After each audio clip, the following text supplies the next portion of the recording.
What is going on, everybody? Back with another Aaron and Raj extravaganza here on a Wednesday evening.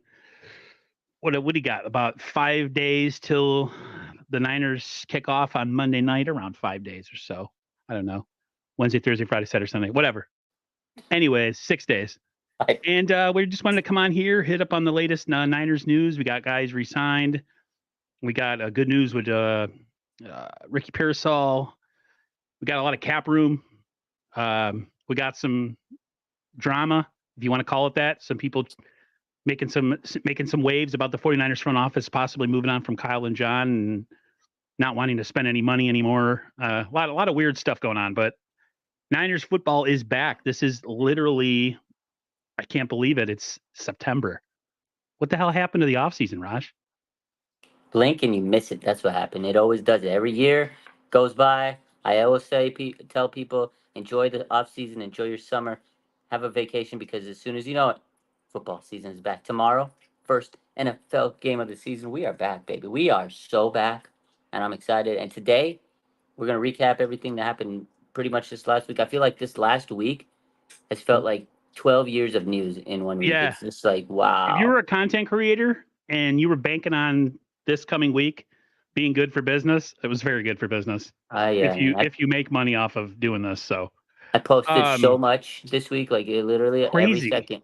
I was just like, boom, boom, boom, boom, boom. Oh my god, oh my god, oh my god. It was fun. It's funny. I trust very few people who post. You are one of them, Sterling Bennett and the two Matts who cover the 49ers. That's it. I don't watch or listen to anybody else because I just don't trust anybody else. So when I see Raj posting that Trent got paid and not Juwan Jennings, excuse me, Brandon Ayuk got paid, it's good for business. I don't know which one you want to talk about first. Brandon Ayuk, you want to talk about Trent Williams? Let's talk about Trent Williams first because that's the freshest one that happened yesterday. They just got it done. 3-year deal. He got like 27 million cold hard cash bonus, 46 guaranteed. The numbers are crazy. He deserved every penny. I mean, you look at the stats. He hasn't allowed a sack in like 798 pass block attempts, 44 games. He's allowed one sack. Like we all know how great he is. We all know he makes the run game tick. He makes Brock Purdy safe and sound. Without him, what was the discourse all offseason was, oh, this O-line, this O-line. Now, O-line's great because you got Big Trent there, you know. So he's the man. He deserved it. And, you got to respect him. And I get why he wanted to do it. He wanted to cash in one last time. He says he wanted a little bit more security on his check. Didn't have guaranteed money.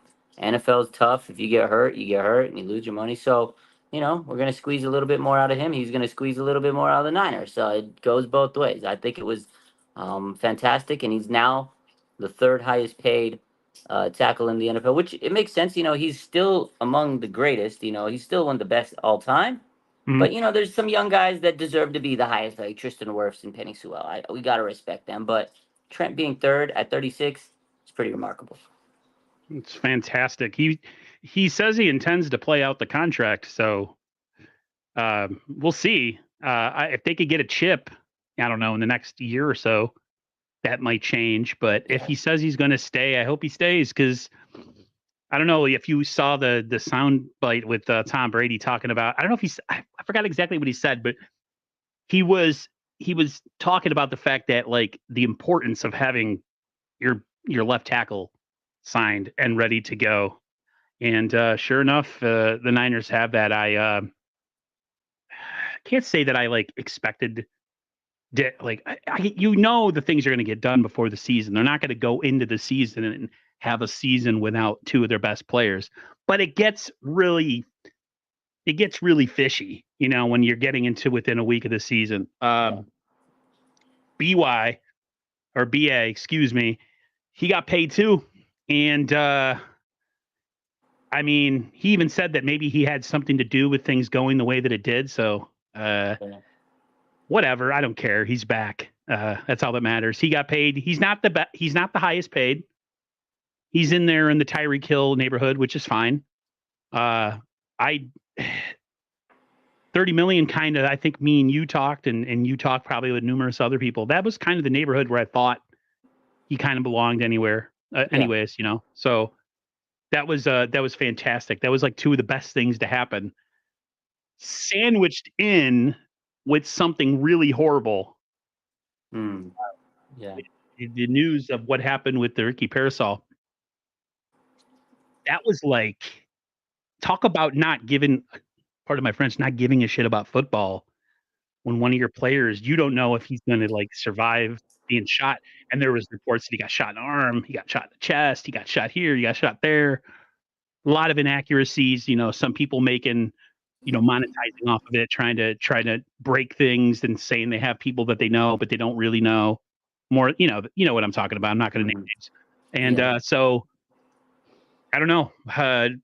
There was a lot of talk that like they didn't care, and then like they were at a party and they didn't care, and like John Lynch was at the hospital and players were talking to him. So like, pretty sure that that party might have been canceled if one of their players died. Like, are you kidding me? But everybody's having a good time. The season's starting, and this is really the last time everybody's going to cut loose. So, what was your just overall take when like that happened? You had to report it, and then you were like, "What now?" Yeah, that was a lot. So real quick before we get to Ricky Persall, who I'm so happy he's doing Mhm. well. Guy's a monster. He's a cyborg. We'll talk about that. But I want to go back to BA because we can't just graze over that. That whole Okay. situation again was an amazing Friday. It was amazing Thursday when that note he dropped, and we're like, oh my god. And you know, Brandon Ayuk's a self-aware king. He's a self-aware king. He says, I'm not gonna lie. I made it a little bit more difficult than I had to. Like, at the end of the day, he knew he kind of pushed this over. They had the deal on the table for a while, and he just didn't want to sign it for whatever reason. I mean, probably him and Trent didn't want to practice when it comes down to it. Didn't want to go to training camp. But at the end of the day, man, BA is important. He's kind of moved past it. The team's moved past it. There's no bad blood. There's no ill will. We need him. They weren't going to get a compensation fair enough in return. The only deal maybe would be Cleveland, but he didn't want to go to Cleveland. I don't blame him. He wants to play for Niners. He always wanted to play for Niners, which he said all along, but it just was he wanted what he wanted. He wanted what he wanted. So yeah, that was amazing news when Brandon Ayuk, finally got paid. I mean, and this is the thing. I know one thing you mentioned, and this is why I wanted to bring it up. Trent Williams, Brandon Ayuk, the contracts were dramatic. It was long, drawn out. The 49ers do this every single year. But you know what? Yesterday, I'm sitting there, and it was a glorious day. BA's back. Trent's back. CMC's back from injury. Oh, my God. We were hyped up yesterday. If all this stuff would have happened like weeks ago, we would have been like, oh, they're back to practice. I don't think we would have been as hyped. So, like, I feel like part of the Niners' reasoning is it injects, like, momentum into the team because now we're like first Jets practice. Boom, here comes Trent Williams. Oh my God, here comes Brandon Ayuk. Everybody's hyped up. Oh man, here we go. Play the theme song. Oh, and it's like, oh wow, the Jets are probably like, yeah, haha, they got no BA, haha, they don't have Trent Williams, and now they're like, oh shit, and we just ran into a buzzsaw. So I feel like part of it, Niners kind of want to create that momentum going into the season because momentum's big in the NFL. You come in, you get off to a good start to start the season, and that's going to really cascade and help you out. Because if you get off to a good start and you have a few clunkers in there, it'll help absorb that. Because last year happened, they got off to a great start, lost 3 in a row, and it's like, oh god, here the Niners are done. But that great start helped them out along the way. So maybe, they do it on purpose for that reason. I don't know. That's just me and I my mean, they take. do have people. They do have people who are in charge of like media and anything that you see come out of their content creating. People who work for the franchise. There's a guy right now who has a job or might not have a job anymore with the Commanders, who's in charge of all that, being caught on video, doing all this other crazy stuff, talking horrible about the team and players and stuff. And like, that's his job. His job is to, he said, spin when you don't have much to spin and to try to make a story out of it, even though the team's trash. Well, the Niners have people. I mean, they have those little videos that they do. Whatever it's those documentary type things that they do during the Oh yeah, season 40 before the the season. 49 hours, the brick by brick. I feel Brick like by a lot brick. of that it's entertainment. They know what let's just put it this way. They know what they're doing. But moving forward, you did ask me about Ricky Persall, and yeah, that was a crazy situation. I'm sitting there, I'm tweeting this out, I'm looking at the news, I'm trying to get all the facts because you're right. There was a lot of people spreading misinformation, which is silly because this is a situation where when anything like this happens, whether it's athlete, famous person or not, or me and you or anybody, you want to wait for actual facts because if you start reading Like if you start posting breaking news that's not true, imagine if the family gets that and they're like, oh my god, because they don't know and they're like scared and they're like, what the heck? Because they're waiting for like a cop to come or a doctor or whatever. And there's HIPAA. You can't just break, the violation Right. of the hospitals and police officers. They're not just going to tell you stuff willy nilly. Even if you're best friends, even if like family members, like cops, I know people that are police officers. They're not going to tell people that their friends or like their wives or their husbands and stuff. Like, oh, we got this. They have to keep things under lock and key because they have to know the facts. So that was one thing that irked me about the situation. I was just irked in the situation because I was like, oh my god, I was at where was I at this weekend? I was at Santa Cruz, a big beach boardwalk, and all of a sudden, boom, Nice. the news drops, and I'm like frantic. I just get there, and all of a sudden, everybody's blowing me up. What's going on? What's going on? And I'm like, oh my God, what is going on? I look, so I'm just like posting the news as I get it, and I'm trying to keep up, posting YouTube videos, like trying to keep up with the information. And bless Matt Miyoko and people like that. They're really dialed in and really doing a very professional job of keeping everybody updated because this is a guy that we really want to see play. But you're right, forget football, throw away football. His life was at stake. Got shot in the chest, and I'm like, when I saw that, I was like, he's shot in the chest. Is he gonna be alive? I was worried Yeah. if he's gonna be alive. Forget playing football. Is he gonna make it out of the hospital? Or so I was shook. But I also knew people in the area because of the event, the Cow Palace. They had a big signing autograph event, memorabilia event. I promoted it actually on my Instagram. I know the guy that ran the store. I know Ken, who does a lot of the video editing and stuff. They were posting on his story that weekend. Like there was a video with him and Ricky Persol. The media, or sorry, the news actually asked for his information or asked for his content because they were trying to look and see if they could find anything about the suspect, who was officially, caught and charged and everything now. But I was worried. I texted them like, "What's going on? Are you guys okay?" And again, they said he was leaving the event. As we know, he was at Union Square, trying to get robbed. He went to go buy some stuff downtown, luggage, I guess. Um, the guy's unbelievable. He fought back, used the gun, shot the perp, walked into the ambulance. 2 days later, he's already out in the weight room. Like this guy's the Terminator, Ricky the Terminator, man. I'm proud that he's alive, and I know a lot of people are like, "Oh, he should have just gave up the watch." This guy's a dog, man. He fought for his life, and he lived to tell another day. And now he just wants to get in the weight room and get ready and get back. And John Lynch talked about it, and he said the one of the first things he told him was, "Yo, John, I'm not injury prone." I was like, Right. man, this guy really just wants to prove himself. Like again, this offseason was tough. Everybody shitted on him for the hamstring injury and the shoulder injury, but he's like, look, I'm not injury prone. He just wants to work and prove himself. I was like almost in tears. I was like, damn, this guy just really wants it, man. Yeah. And then the last thing, the party. Every year they have a players party. With Kyle Shanahan, it's everybody. They have themes. They always like get together and celebrate the off season and say, hey, let's get loose one last time, and then boom, it's time to turn it up. Season starts. It's a good bonding event. Players are there. This year they had Rick Ross in the building. You saw the Saw viral that. stuff going. Great Gatsby theme. And they called him. I mean, you don't plan on your first round rookie receiver getting shot. John Lynch goes into the hospital because he's the GM. He gets the call. He talked about it, how he was like, oh my God, it's chilling. But he went in, he talked to Ricky, and one of the first things he also told him was, I want to talk to the players. Tell them that they can do their party. Don't cancel your party because of me. And he just really wanted to see the smiles on their faces and make sure that when he told them that he's okay, and that's what happened. He called him. Aaron Banks was talking about it, how they spoke together, and he made sure that the guys were well aware that he's okay. So Ricky's a hell of a person. Just getting to know him through this story, and it was cool. He just said, "Hey, man, party without me because I would want to be there." So it was chilling story. I I think the thing that really got to me about the whole situation is just like the irresponsibility of some people who think that they have the right to post inaccurate and just straight up false information on social media for the simple fact that they want clout. Um, you got people that make bad music talking about they think they know something about something because they have sources close to the situation talking about the dude almost is losing, could lose his life and all this other stuff, just putting out false information.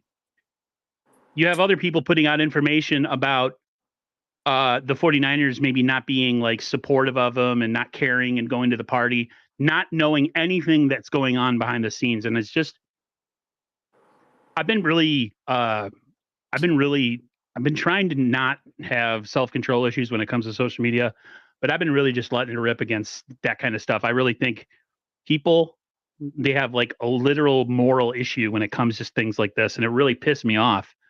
And I don't want to give I don't want to give anybody any publicity because they already have it, but it's just you got to be better as a person. You have to be better. You have to have some sort of morality in your life to say, you know what, maybe I shouldn't press that. Maybe I shouldn't send that because I don't really know. Yeah, you don't. So it You really, can't. You can't act like Adam Schefter if you're not. You know, like that. That really irked me too, Aaron. I was pissed. gonna let it rip, tater chip. No, I'm gonna be a good boy because Raj is well respected. I'm gonna I just like I said the other day, there's like there's people out who make content that need more engagement, that need more people to follow them and watch them. They do things the right way. Raj is one of them. That's the people that we need to watch, and that's the people we need to follow, not idiots who make bad music or people who all they do is use their platform to be divisive and to cause friction and have narratives and stuff. It's horrible, man. It's like ridiculous. This is a human life that could have ended based on some punk kid who was already arrested and imprisoned, I guess, and then released, and then went and tried to rob somebody and almost killed him at gunpoint over, like you said, a Rolex watch. He could Yeah. have gave it up, but I don't know. In that situation, if you think you could body somebody and maybe disarm them, I mean, I'm a pretty big guy. I probably could disarm someone who weighs 145 pounds is trying to, wrestle with me or whatever. But you never know. But Yeah, you never know. And Ricky Persall, a pro football player, he's a big dude. I'm sure he's quick, fast, tough. So he did what he did, man. He's definitely got that dog in him. Like it's just crazy how he walked away.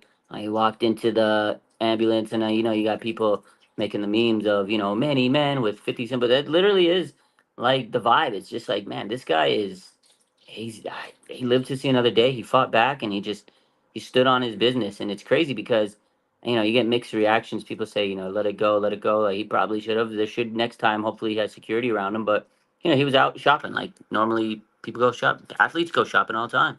You know, they don't always have security, but it just was an unfortunate event for him. And I'm so happy he's alive and well and, you know, in good spirits. And, you know, shout out to the police officer that saved him. You know, the story about her, how she heard the shots came, you know, called the backup. She was putting pressure on his chest, making sure, you know, he was going to survive. And, you know, it's so chilling that story when he looked up and he asked her, you know, am I going to survive? And she says, yeah, it's not your time yet. You know, just take a deep breath because I'm sure he was nervous. I'm sure he was like hyperventilating, but you know, nobody plans on getting shot. You don't know how to react. There's no right way. There's no wrong way. But she told him, you know, just calm down, relax, take a deep breath. We're gonna make sure you're alive, and you hear that siren. That's for you, Ricky. So unbelievable. Thank you for her efforts. She was an amazing hero, and not all heroes wear a cape. So shout out to her. And yeah, I think this team is also rallying around it. It's going to be a rallying point. It's going to be something that really they can fight about and say, hey, man, we got to win this for Ricky. And, you know, Trent Williams, he talked about it yesterday, how he, you know, he made sure. He said, you know, I had to come back a little earlier and I had to end my holdout a little earlier than I wanted because I got to be there for Ricky. I'm a leader. I'm a captain. I can't just like let him sit back. And he says he met him for the few minutes he was at OTAs and he introduced himself and he was like really taken away how he presented himself. And he says he's a good person. So, you know, left an impression on me. And he says, I got to be there for my boys, man. They must be going through a lot. You know, Trent's been through a lot himself, cancer survivor. So he's been through adversity. And for him to say, hey, I know what it is to go through something really tough. I mean, obviously, it's not the same as getting shot, but he had cancer, man. He had to have surgery, you know? So he probably knew these guys needed somebody to like lean on. And what better person than the big OG, the big dog, Trent Williams. So shout out to Big Trent, man.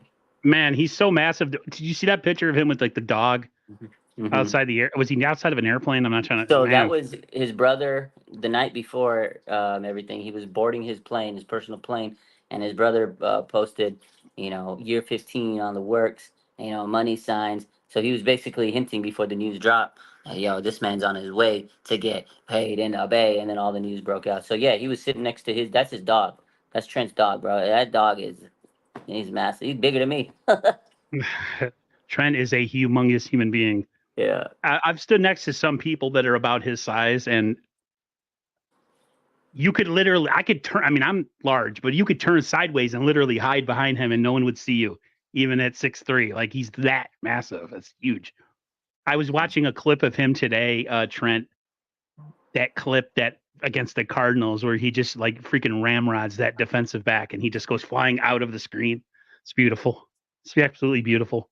So, yeah, I mean, good news coming out of a bad situation. Like I'll just say, but again, be responsible and do better. Just do better, please. If Yeah. you're going to report something, have facts. Know people. What was I going to say? We not only re-signed some guys, but we freed up some serious cap space. We now have certain reports. Some say over 50, some say over 60 million. I'll take your word for it, whatever the number is. But Niners look like they're always one step ahead, and they're very much a step ahead of that narrative that's been kind of thrown around that, things are maybe getting rocky in Kyle Shanahan land with Jed York, and that,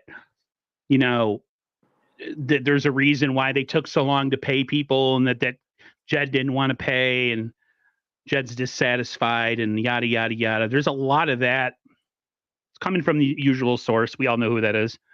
And man, the vibe has been really good. I remember watching your live after everything was like announced. And, Ricky Pearsall's out of the hospital. Trent, Brandon Ayuk, you were like a kid on Christmas, man. I was just like, I literally, I just chimed in for a second just to watch your face, which sounds kind of weird, but I was watching your face. You were really happy. I was happy. And then I bounced. I was like, it's time. Yeah. It's time to get over what happened last year. It's over with. There's nothing you can do about the Super Bowl.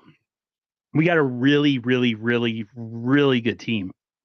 Like this team, if they stay healthy, I think they can do a lot of damage just like they have the last couple of years. But what's the money that's being freed up? I would assume that's for some deals that are coming next year, and of course Brock Purdy, correct?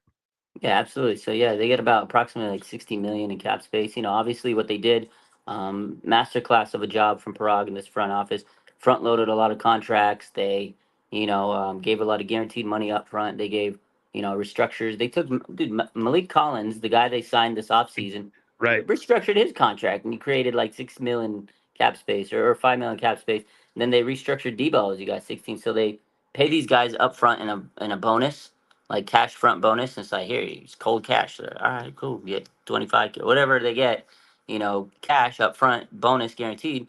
And it is what it is, right? So that way they can go to the books and move numbers around. But yeah, next year you got Brock Purdy, who's should be getting paid a lot if he has the season we all think he is, right? So he's going to be there. They got like 36 free agents, Hufanga Greenlaw, a lot of players, Deommodore Lenore, Mooney Ward, a lot of players. So they got to be able to start, getting ahead, right? Like you said. I saw Dre Greenlaw yesterday. Was at the Plex doing my first Really? show. So I got a big show that we're doing now every bi-weekly, pretty much. Every time there's a 49ers home game, we do our show there at the Plex. And we did our first one. He was in there, and I just talked. I was chopping it up with him, That's and awesome. it's pretty cool because our show's gonna have a lot of special guests here and there. We didn't get Greenlaw. I just want to talk to him. I saw him. My friend introduced me to him, Right. and he said he's doing really good. And I told him, I was like, it's bag season, man. Get better, get ready. He's like, I know, man. That's what I'm focused at. He goes, I just want to be the best I can. And we were like, yeah, man, you probably would have won us the Super Bowl. He's like, I know, man. He's like, I'm itching, but I can't rush myself. But a person like him, he's got to get back. And if he has a big season, he's got to get paid. So a lot of people, they know it. Niners know it, and they got to do it. So they got to pay these guys. And, that's the thing. The Niners, hey, they know what to do to get these contracts ready. And it's amazing seeing them do it. It's a little frustrating when they go through the process because they take forever. But people say Kyle's on a hot seat. Yeah, you know what? He loses the big one, but he's got us there. This team is amazing because of him. You said all the players, CMC, Bosa, Kittle, blah, blah, blah. We can sit there and say all the negative things this team's done because not every team is going to be perfect, but they've put together one of the greatest rosters in the NFL. They do it every year, get close to the NFC Championship or Super Bowl. They get to the NFC Championship. It's like if you get rid of these guys, Who are you going to replace him with? So it's Who, easy to say that. who are you bringing in? It's the same story every year. We hear it. If they don't win, all on the you hot smart seat. asses. Who are you bringing in, smart asses? Yeah, I mean, All I get you it. big I want to mouths see that him talk. win, and I'm going to be irritated if we don't again. But at the same time, Right. like you said, okay, we got a flush last season. It sucked. We wish they would have won Super Bowl, but here we go. Vibes are high. See if they can do it again. I mean, you got a great team. One of these days, it's got to happen. You give yourself an opportunity to be there every single year, Raj. That's all you can do. I mean, there's only one team that wins. I know that sounds like loser talk, and like people are like, "Oh, the Niners of old wouldn't have thought like that." Listen, I want us to win too. It's been 30 years. It's literally the 30-year anniversary of our last championship because it was the 94-95 season, right? Freshman in high school. I remember it all. I talked all my junk that year. It was beautiful. Nobody could say nothing, especially Steelers fans. I went to school with a lot of Steelers fans, and it was beautiful. I was at a Super Bowl party when the Niners won the Super Bowl, and you got these idiots there saying, "Well, if the Steelers were in this game, they would be kicking the Niners' ass." And I'm like, the Niners are destroying the team who your team couldn't beat. So like it was a beautiful time. Yeah, I mean, Hey, Aaron, can I step away real quick? I'll be right back. Yep.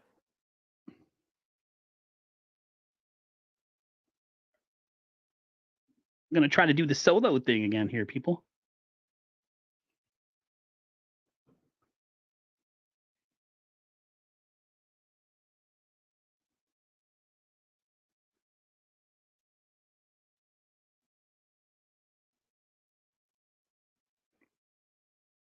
What does he say? Stop comparing Kyle to Andy Reid, Aaron. I don't think anybody can be compared to Andy Reid right now. That man he's doing his thing. He's got 3 Super Bowls in a very short amount of time. He was Kyle in a lot of ways in the early 2000s, and then now look at him. So hopefully Kyle doesn't have to go somewhere else to win a championship.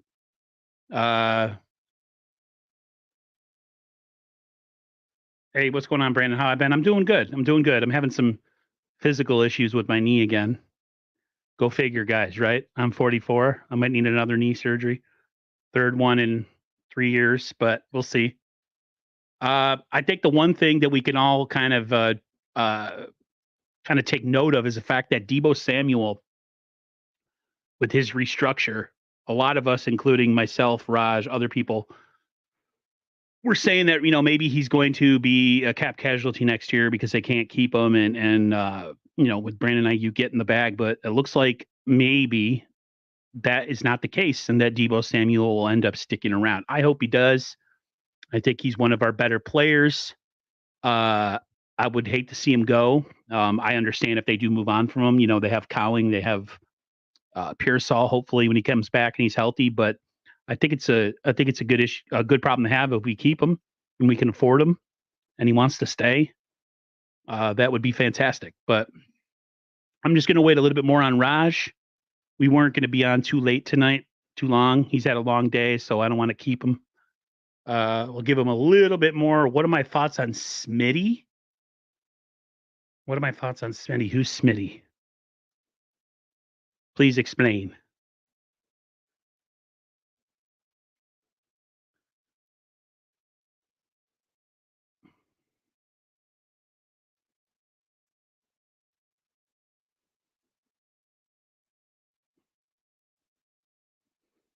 Oh, we lost him.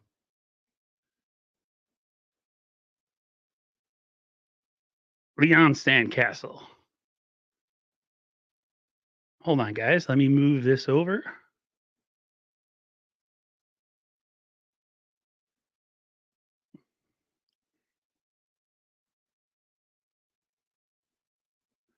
One thing I am concerned about is just how many people in the coaching staff on this roster that Kyle would strip away if he leaves. Oh, no doubt. No doubt. Just like Harbaugh. Oh, this place would be a barren wasteland because people would want to go where he wants to go. I 100% agree on that one. 100%. If Kyle goes, forget it. I don't think he's going anywhere. I think that report from, who is, I mean, he's been pushing that narrative for how many years now, and it still hasn't happened. any leadership, any GM, anybody who's in charge, yeah, they're disheartened and they're pissed off that we're not winning Super Bowls. But I mean, look at like Raj said, look at the roster. You know, look at this roster. I mean, we have how many players making over $20 million a year? It's pretty insane. So, yeah, I hope that doesn't happen, Leon.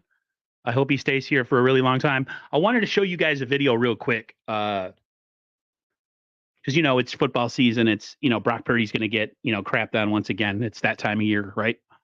So I thought you would enjoy this. Mark Schlereth, I forgot what they call him, Big Stink or whatever, offensive lineman, formerly of the Denver Broncos. He stood up for Brock Purdy on this. I don't know what show this is, but I think you guys will enjoy the clip. Who gives a crap about athleticism? Who gives a crap about arm talent? You know, the last time, like 70-yard throws, like people rave about arm talent. I always hear this. Oh, the arm talent, the arm talent. Look, when do you throw a 70-yard ball? Never. Maybe once or twice a season on a Hail Mary. You don't. It's about what you do from here to here. Your default mechanism to be a great quarterback has to be from the neck up, not from the neck down where I'm just going to take off and make a play with my feet. But that's the easiest part to see. And what I see with Brock Purdy is a dude from the neck up who is freaking phenomenal. So his fourth read there was Christian McCaffrey? Yes. That's a pretty good situation to be in. Right, but how many quarterbacks can go from eliminate that? Like he eliminated the front side. They ran a little what they call a stick concept. By the leverage of the DBs, he said, "No, I don't like it. Yeah, Let me go to Kittle." Oh, triple covered. Right, the fourth option side. It's that he got to the fourth option. The defense right. I understand, but I'm just saying, like, would Kirk Cousins have made that play? No. See, I think he would have. I think that's a smart guy who goes through his progressions and throws an accurate ball but doesn't have a ton of athleticism. And no one would say that Kirk Cousins is a top 5 quarterback because he's never been in a situation like Brock Purdy has been in San Francisco. I don't fault Brock Purdy or use that as a negative, which it sounds like people are doing. Maybe you to a lesser extent. But he's fortunate. Like, it's an unbelievable situation to land in. 2 years as starting quarterback, NFC Championship game, which we know he got knocked out of in the first series by Hassan Reddick, right, and the Eagles, and a Super Bowl. And yes, he has great talent around him. Not up for debate. It's the undisputed. He's got great talent around him. Sure he does. And the best left tackle in football now, back in the fold. But why all of a sudden is that a negative? Like, he's lucky, you know? Steve Young sucked in Tampa. Went to San Francisco. He's in the Hall of Fame. Troy Aikman wouldn't have been any good without the guys he had around him, and we don't use that against them. But we didn't put him in the Hall of Fame after 2 years. No, that is fair.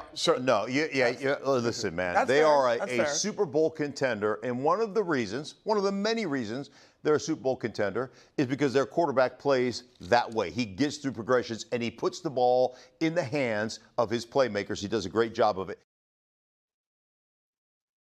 That's all you can do. That's all you can do. I really don't care. I really don't care. He just wins. That's all that matters.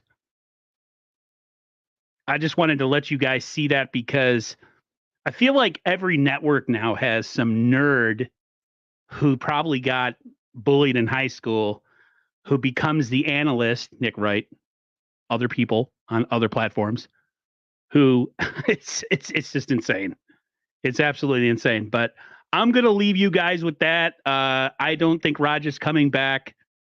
Everybody have a great rest of your Wednesday. Real quick, looking forward to the game on Monday night. Don't think we should take the Jets lightly. I think the Jets are a formidable opponent. Aaron Rodgers, you can say whatever about us owning his ass in the past with the Packers, but they're healthy. We're healthy. They have a lot of good players. They have a really good coach. Let's just see what happens. I don't think we should be overconfident going into this game, but I think the morale's high now. Everybody's back.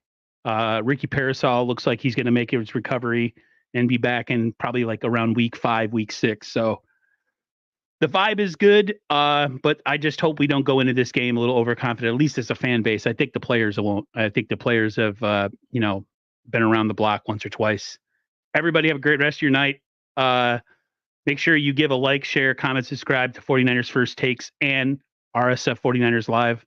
Everybody have a great rest of your night, and we'll see you next week.